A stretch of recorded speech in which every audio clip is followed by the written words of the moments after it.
DD किसान, बदलते भारत की शान।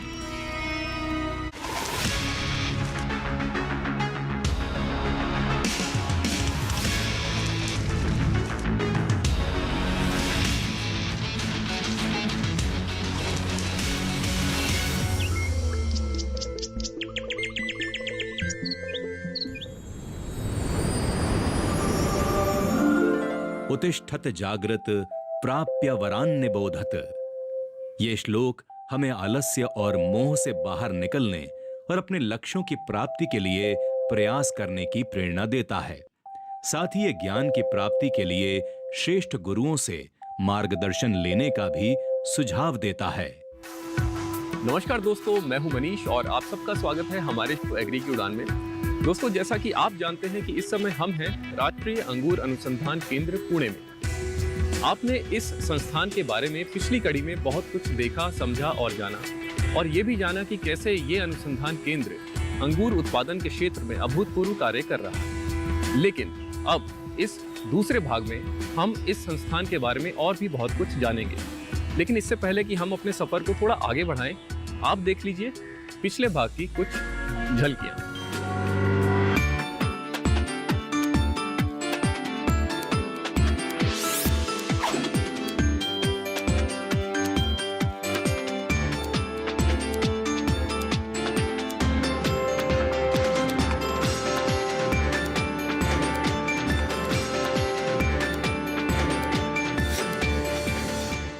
झलकियां देखने के बाद अब बारी है कार्यक्रम को थोड़ा आगे बढ़ाने की। इस दूसरे भाग में क्या कुछ खास होने वाला है, आइए जरा जानते हैं। पिछली कड़ी में हमने दिल्ली से महाराष्ट्र के पुणे का सफर किया था।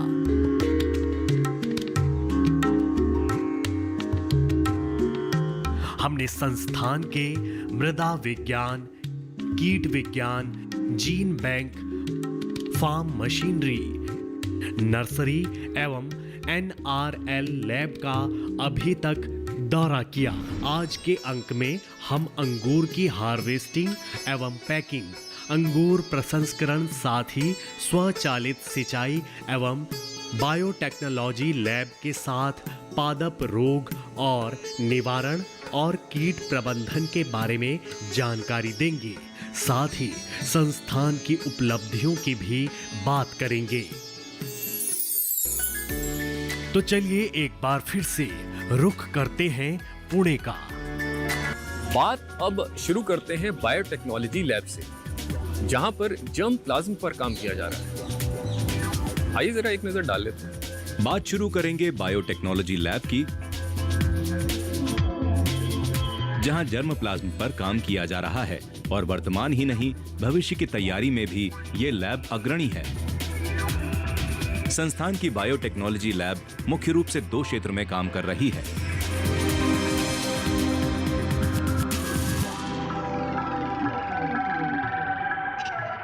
संस्थान में उपलब्ध जर्म प्लाज्म, जिसमें करीब 475 प्रविष्टियां हैं।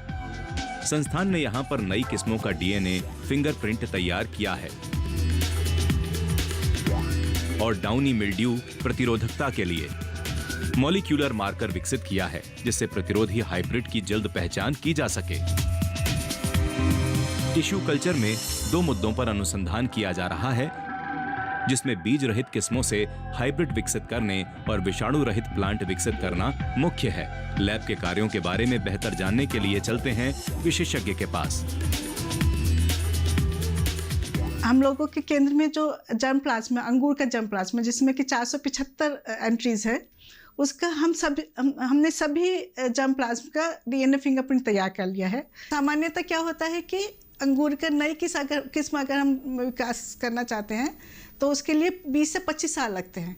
लेकिन जो हमारे DNA मार्कर्स जो हम लोगों ने पहचान किए हैं इन गुणों के लिए, उसकी मदद से हम नई किस्म का विकास 10 से 15 साल में कर सकते हैं। टिश्यू कल्चर में मुख्यतः 2 एस्पेक्ट पे काम चल रहा है। एक तो एम्ब्रियो रेस्क्यू और दूसरा माइक्रो प्रोपेगेशन के। एम्ब्रियो रेस्क्यू के द्वारा हम सीडलेस ग्रेप के जो प्रोजेनी हैं उनके विकास में उनका विकास कर सकते हैं इन विट्रो कल्चर में। और दूसरा कार्यक्रम है माइक्रो प्रोपगेशन का, जिसमें कि मेरिस्टेम कल्चर के द्वारा हम जो विषाणु रहित प्लांट हैं, प्लांटिंग मटेरियल किसानों को देने के लिए या दूसरे संस्थानों को देने के लिए विषाणु रहित प्लांटिंग मटेरियल की तैयार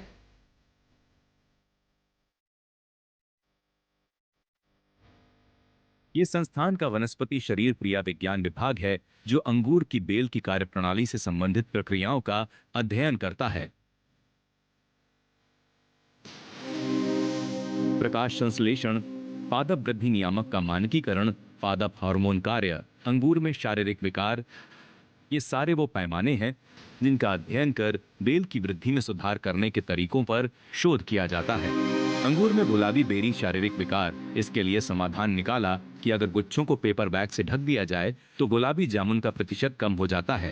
बेरी क्रैकिंग, ये एक तरह का शारीरिक विकार है जिसमें बारिश के कारण बेरी टूट जाती है और फिर सड़ जाती है। रेचिस सूजन, ये टेबल अंगूर और किशमिश अंगूर विकार है। इन विकारों को दूर करने और उत्पादकता बढ़ाने के लिए संस्थान कुछ फॉर्मुलेशन पर काम कर रहे हैं। उन्हें समझने के लिए चलते हैं विशेषज्ञ के पास। ये फिजियोलॉजी लैब में मैंने अभी तक प्लांट ग्रोथ रेगुलेटर्स का शेड्यूलिंग किया है और फिजियोलॉजिकल डिसऑर्डर्स जो है उसके ऊपर भी काम किया है। अभी हम फिलहाल नैनो फार्मुलेशंस बनाना चाहते हैं पीजीआर के, प्लांट ग्रोथ रेगुलेटर्स के, उस पर काम चल रहा है। और हमने एक एक्सटर्नल फंडेड प्रोजेक्ट भी किया है, वो BRC बाबा एटॉमिक रिसर्च सेंटर का था, वो भी कंप्लीट हुआ है। तो हमने ये जो थॉमसन है या सरा सीडलेस है, कलर्ड वेराइटीज़ है और वाइट वेराइटीज़ है, उसका प्लांट ग्रोथ रेगुलेटर का शेड्यूलिंग पूरे वेराइटीज़ के लिए तैयार किया है। एंड और एक चीज़ बोलना चाहता हूँ कि जो भी नया वेराइटीज़ यहाँ पे संस्थान में तैयार होता है उसके लिए पीजीआर का शेड्यूलिंग हम करते हैं। किसी भी फसल के उत्पादन में सबसे ज़्यादा बाधक होते हैं रोग, लेकिन इन रोगों का निदान कैसे किया जाता है, आइए जानते हैं।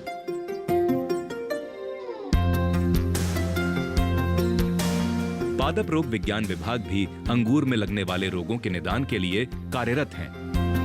देखा जाए तो अंगूर में डाउनी फफूंदी, पाउडरी फफूंदी, anthracnose, bacterial leaf spot, viral रोग उत्पादन को सीधा प्रभावित करते हैं। इनमें कमी करने और पैदावार बढ़ाने के लिए विभाग रोग जनकों की पहचान कर प्रबंधन पर काम करता है। जैविक नियंत्रण रणनीति में संस्थान ने ट्राइकोडर्मा, एस्पेरेलोइड्स के 2 फॉर्मुलेशन विकसित किए हैं और विभिन्न रोगों के प्रबंधन और बेहतर गुणवत्ता के लिए अंगूर उत्पादकों को वितरित भी किए हैं। इन्हें कैसे और कितनी मात्रा में इस्तेमाल करना है, समझते हैं विषय विशेषज्ञ से।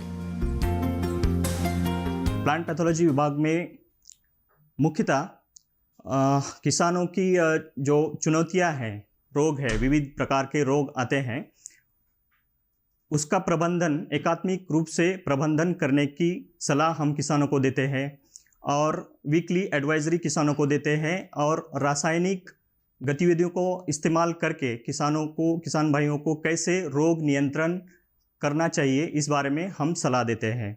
इसके अलावा जैविक रोग नियंत्रण के बारे में भी हम किसानों को सलाह देते हैं। इसके अगणित फायदे हैं क्योंकि जैविक रोग नियंत्रण करने से बहुत सारी बीमारियों का इलाज होता है और द्राक्ष में, अंगूर में जो रेसिड्यू का प्रॉब्लम है वो कम होने में मदद होती है। इतना ही नहीं, समुचित जानकारी किसानों तक पहुंचे, इसके लिए विभाग अंगूर उत्पादकों को साप्ताहिक सलाह, टेलीफोनिक चर्चा, वीडियो, विस्तार बुलेटिन और एग्रोवन समाचार पत्र के जरिए भी जागरूक कर रहा है। इस संभाग में रोगों का निदान के साथ साथ रोगों का जो प्रबंधन है, एकात्मिक रोग प्रबंधन के बारे में हम किसानों को सलाह देते हैं और उसका जो डिटेक्शन सिस्टम डेवलप करते हैं, डायग्नोसिस सिस्टम डेवलप करते हैं और किसानों को जो रोग के कारण है, प्रमुख कारण है, उनके बारे में हम बता देते हैं। और इसके साथ साथ ही जो रोग प्रबंधन के साथ साथ ही जो रेसिड्यू है, जो रासायनिक दवाओं का जो इस्तेमाल करके बेरी में जो अंश रह जाते हैं उसके बारे में, उसको कम करने में भी हम किसान भाइयों को सलाह देते हैं। दोस्तों, अब वक्त हो गया है एक छोटे से ब्रेक का। मिलते हैं उस बार ब्रेक के बाद।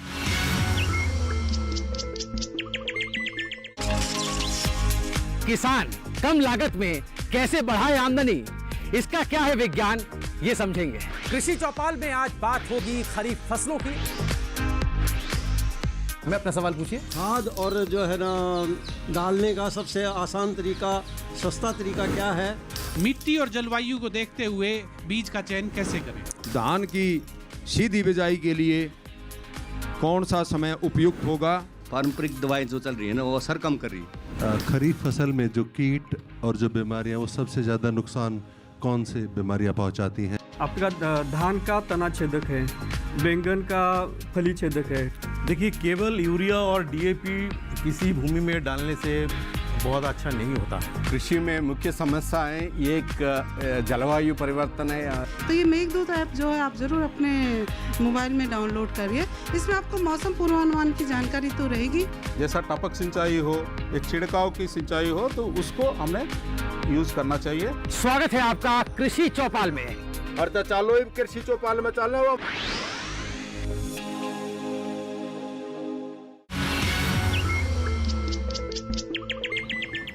ऐसा नहीं कि रोग ही पैदावार को प्रभावित करते हैं, कीट भी काफी नुकसान पहुंचाते हैं। लेकिन इसके लिए भी संस्थान में एक व्यवस्था है। वहीं कीट प्रबंधन के लिए संस्थान में कीट विज्ञान प्रयोगशाला है, जिसमें थ्रिप्स, मिलीबग, फलिया बीटल, तना छेदक, लाल माइट, कैटरपिलर जैसे कीटों से फसलों को मिलने वाली चुनौतियों का हल खोजा जाता है, क्योंकि ये कीट न केवल अंगूर की बेलों के स्वास्थ्य को खतरे में डालते हैं, बल्कि अंगूर की गुणवत्ता को भी प्रभावित करते हैं। ऐसी रणनीतियां बनाते हैं कि जिसमें अगर हमें किसी कीटनाशक का प्रयोग भी करना पड़े तो इस तरीके से करते हैं कि फसल के शुरुआत के चरण के अंदर में उसका प्रयोग हो, ताकि बाद की अवस्था के अंदर में उसके कीटनाशक के जो अवशेष हैं वो पकने वाली फसल के अंदर में, जो अंगूर जब पकने पर आते हैं उनके ऊपर में अवशेष बिल्कुल भी ना रहें। तो हमारा खास तौर पे ये ध्यान रहता है कि जो कंज्यूमर है, जो कि अंगूर खाने वाले हैं, उनको बिल्कुल स्वस्थ अंगूर मिले। इस तरीके से हम रणनीतियाँ बनाते हैं। अब बात करते हैं पानी की। आपने फसल की सिंचाई के लिए अलग अलग तकनीकों के बारे में तो सुना होगा, लेकिन यहाँ अंगूरों के लिए एक अलग ही तकनीक के इस्तेमाल के बारे में चर्चा हो रही है। क्या है वो चर्चा? आइए जानते हैं। खेती के लिए सबसे जरूरी है पर्याप्त पानी का होना। ऐसे में संस्थान इन तकनीकों पर काम करता है जिनमें कम पानी में भरपूर पैदावार ली जा सके। इसके लिए स्वचालित सिंचाई और फर्टिगेशन यूनिट काम कर रही हैं। यूनिट के द्वारा अंगूर के अलग अलग ब्लॉक के लिए निश्चित समय में कुल कितना लीटर पानी देना है, इसके लिए ऑटो मशीन में प्रोग्रामिंग करके अंगूर को ब्लॉक के अनुसार सिंचाई की जाती है। ये सिर्फ पानी देने का काम नहीं आती, बल्कि लिक्विड खाद भी दी जा सकती है। ये काम कैसे करती है, आइए समझते हैं। अंगूर के अलग अलग ब्लॉक को अलग अलग समय के अनुसार और अलग अलग मात्रा में हम खाद और पानी देते हैं। ये इसके लिए एक ऑटो मशीन है। इस ऑटो सिस्टम के द्वारा यहाँ पानी और खाद को दिया जाता है। जो भी यहाँ सारा सिस्टम है, इसमें अगर हमें किसी पर्टिकुलर ब्लॉक को 20,000 लीटर पानी देना है और इतने ही समय में देना है, तो इस ऑटो सिस्टम में प्रोग्रामिंग करके उस ब्लॉक के लिए हम उस 1 घंटे में 20,000 पानी हम दे सकते हैं, है ना। अगर बीच में अगर कहीं बिजली भी चला जाए तो फिर भी आगे का जो प्रोग्राम बच जाता है वो फिर आगे ऑटोमेटिक कंटिन्यू हो जाता है और उस ब्लॉक को उतना पानी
के लिए, इसका आकार बढ़ाने के लिए कुछ हार्मोन दिए जाते हैं, जैसे जिब्रेलिक एसिड, इनका प्रयोग किया जाता है। इससे इनका आकार बढ़ जाता है, इनके अंदर की कोशिकाएँ बढ़ जाती है, ऐसे वो तैयार किए जाते हैं।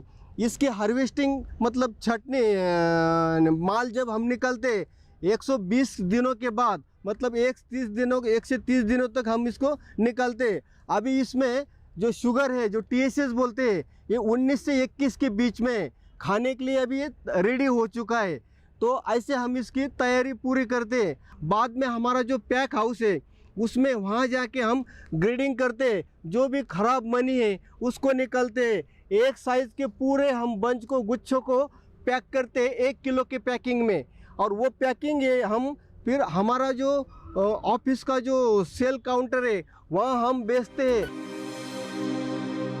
आइए अब रुख करते हैं अंगूर प्रसंस्करण का, जहाँ पर अंगूर से किशमिश बनाई जा रही है, लेकिन इसमें भी कई बातों का ध्यान रखा जा रहा है। आइए देखते हैं। अंगूर से किशमिश के अलावा कई तरह के उत्पाद बनाए जाते हैं, लेकिन प्रसंस्करण के लिए सबसे जरूरी है गुणवत्ता का ध्यान रखना। बाजार में गुणवत्ता के साथ साथ बीज रहित किस्मों की मांग बढ़ी है।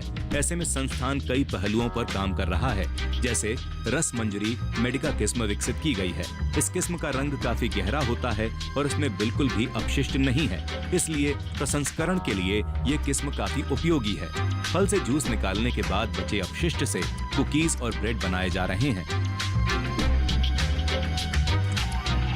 जूस निकालने के बाद में जो मटेरियल बचता है उसे पोमेस पाउडर कहते हैं। और पता चला कि हम 15% तक मैदा को रिप्लेस कर सकते हैं, यानी कि 850 ग्राम जहाँ 1000 ग्राम मैदा प्रयोग होनी थी, हमने 850 ग्राम मैदा प्रयोग की और 150 ग्राम पोमेस पाउडर। इसके लिए हमने बनाए ये कुकीज बहुत ही अच्छे हैं, कुरकुरे हैं। साथ में खास बात क्या है, एंथोसाइनिन्स हैं और फिनोल्स हैं जो स्वास्थ्य के लिए लाभदायक हैं। कौन सी वैरायटी अच्छी किस्में पैदा करेगी, रिकवरी अच्छी कैसे होगी, इस पर हमने काम किया है। इसकी हमने 2-3 वैरायटीज को आइडेंटिफाइड किया है और बहुत से किसान आजकल काले रंग की किस्में बना रहे हैं और सप्लाई कर रहे हैं। डिमांड बहुत है लेकिन लोग बनाते नहीं हैं, तो इस पर काम चल रहा है। दूसरी हमारे पास एक मंजरी मेडिका वैरायटी है जो जूस की वैरायटी है। तो जूस की वैरायटी है, बहुत अच्छा कलर होता है, डार्क रेड कलर आता है, टेंचुरेट टाइप है, यानी कि इसका जूस में भी लाल रंग होता है और इसका मतलब एंथोसाइनिन्स बहुत ज़्यादा हैं, स्वास्थ्य के लिए बहुत लाभदायक है। राष्ट्रीय अंगूर अनुसंधान केंद्र पुणे के इस सफर में अब वक्त हो गया एक छोटे से ब्रेक का। मिलते हैं ब्रेक के बाद।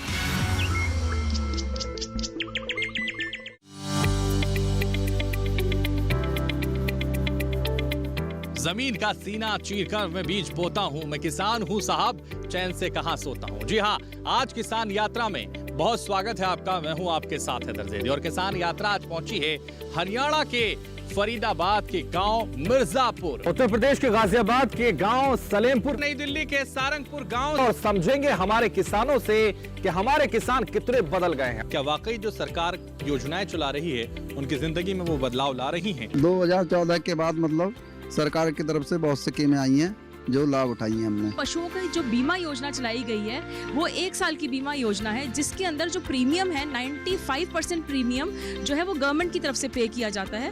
ये सरकार जो कर रही है जी, जो भी है योजनाओं के बारे में छोटी से बड़ी तक सभी किसानों को मिल रही है। सरकार काम बढ़िया कर रही है, सड़क नाली भी बढ़िया बन रही है, काम भी बढ़िया हो रहा है। गाँव में खुली हवा है, खुले खेत है, खुले घर हैं और बच्चे भी खुले उसमें घूमते हैं, आनंद आता है।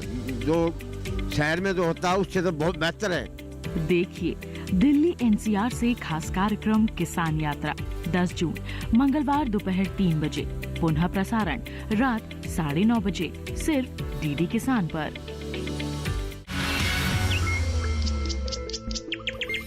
वेलकम बैक दोस्तों, ब्रेक के बाद आप सबका फिर से स्वागत है। तो आइए राष्ट्रीय अंगूर अनुसंधान केंद्र के अपने इस सफर को आगे बढ़ाते हैं। आइए हमारे साथ। संस्थान में एक ABI यानी एग्री बिजनेस इंक्यूबेशन सेंटर है, जिसकी स्थापना वर्ष 2020 में हुई, जिसे द्राक्षा के नाम से भी जाना जाता है। केंद्र का मुख्य उद्देश्य कृषि क्षेत्र में व्यावसायिक गतिविधियों को बढ़ाना है।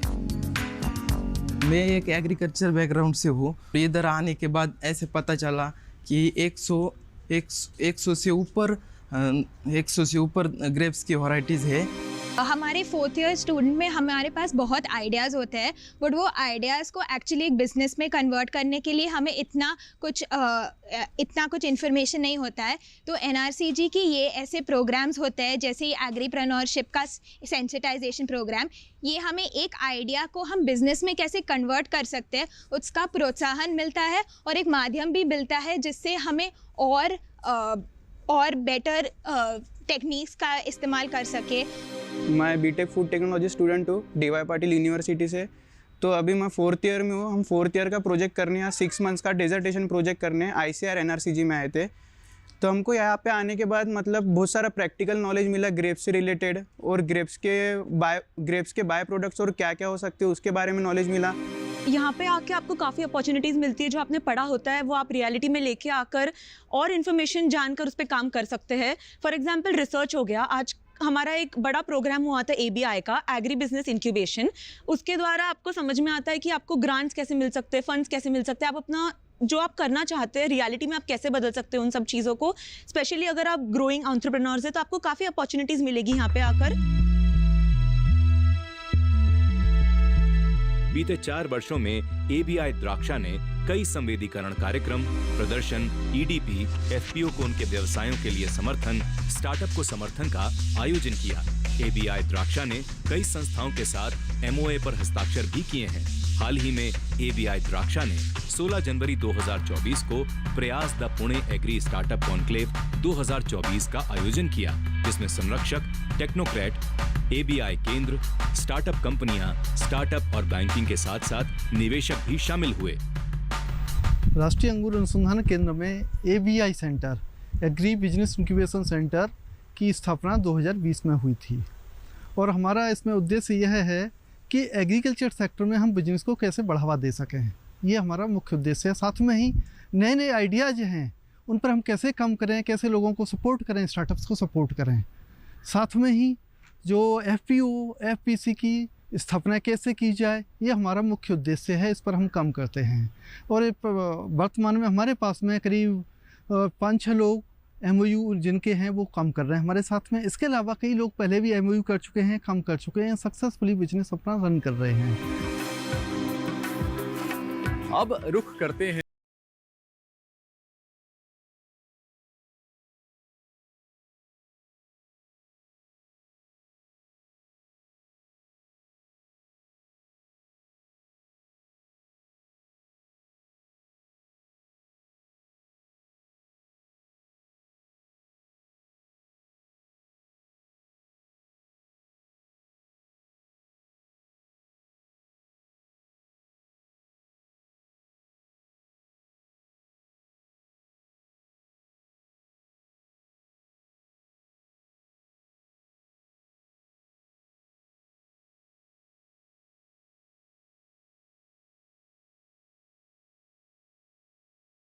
पदा IP पोर्टफोलियो में 4 plant variety registration, 5 patent, 8 copyright, 1 trademark शामिल है। ITMU सार्वजनिक संगठनों, निजी कंपनियों और व्यक्तियों को प्रौद्योगिकियों के लाइसेंस के लिए सहायता भी करता है। इंस्टीट्यूट टेक्नोलॉजी मैनेजमेंट यूनिट, ये इंस्टीट्यूट लेवल की एक यूनिट होती है।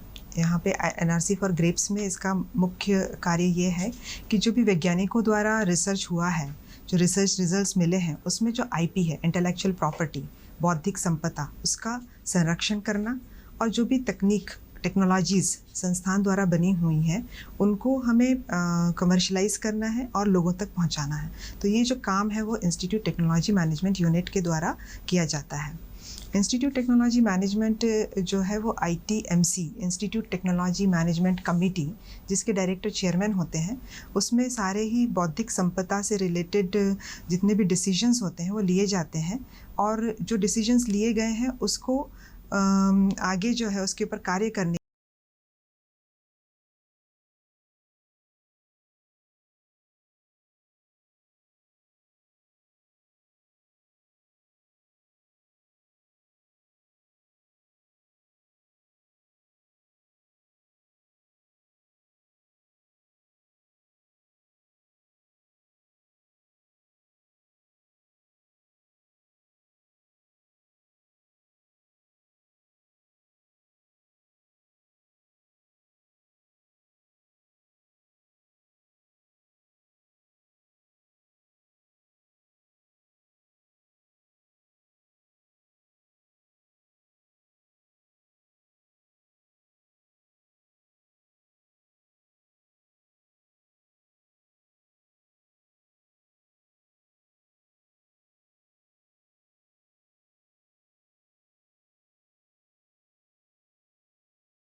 किसान।